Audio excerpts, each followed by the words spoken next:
Today at Blade Ops, we are checking out the Bestech Eye of Ra. This model features a super sweet 3.38 inch D2 tool steel blade. It's about 7.95 inches overall. Uses a really nice G10 handle with blue stainless steel liners. I love how that blue just pops. I've always been a fan of the kind of the milled out handles as well, or the skeletonized. But when they're doing a design, it just makes it 10 times better in my opinion.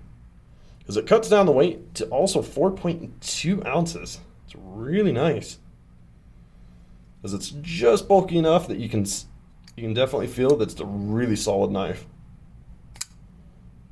Really good action on it too. Perfect centering on there too. Nice deep carry pocket clip.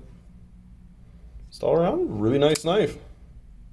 So make sure to get your new Bestech Eye of Ra today at Blade Ops.